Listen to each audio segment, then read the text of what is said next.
নমস্কার, স্পোর্টস স্ক্রিনে আপনাদের স্বাগত। আপনাদের সঙ্গে রয়েছে আমি কৌশিক।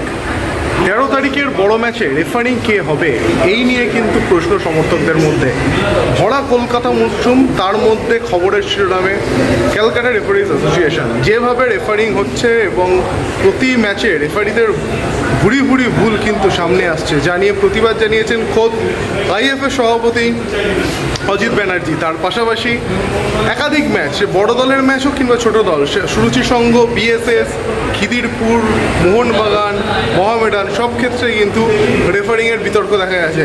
এমনকি আজকের ম্যাচেও যেখানে সেন্ট্রাল পার্কে মুখোমুখি হয়েছিল ডায়মন্ড হারবার এবং এরিয়ান ক্লাব, সেখানেও কিন্তু প্রতীক, যিনি যথেষ্ট প্রতিভাবান একজন রেফারি হিসেবে উঠে এসেছেন, অল্পের জন্য ফিফা প্যানেলে নাম তার ওঠেনি, সেই প্রতীক মুখে কিন্তু ছিল বাসি। কিন্তু এই ম্যাচেও অন্যায্য একটি পেনাল্টি তিনি ডায়মন্ড হারবারকে গিফট করেন। বলা ভালো, তার এই পেনাল্টির সৌজন্যেই কিন্তু কার্যত ড্র হওয়া ম্যাচ থেকে 3 পয়েন্ট তুলে নিয়ে গেল ডায়মন্ড হারবার এফসি।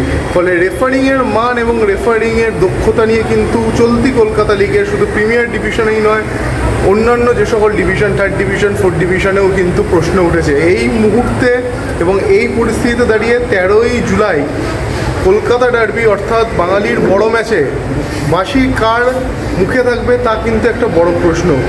সেক্ষেত্রে প্রতীক একটা যেমন অপশান রয়েছে, এছাড়াও রয়েছেন প্রাঞ্জল ব্যানার্জি, যিনি বর্তমানে বাংলা থেকে উঠে আসা রেফারিদের মধ্যে অন্যতম এবং ফিফা প্যানেলেও তিনি রয়েছেন। এছাড়াও রয়েছেন উজ্জ্বল হালদার, অসিত সরকারের মতো রেফারিরা। তবে শেষ পর্যন্ত কার মুখে বাসি থাকবে তার জন্য অপেক্ষা করতে হবে।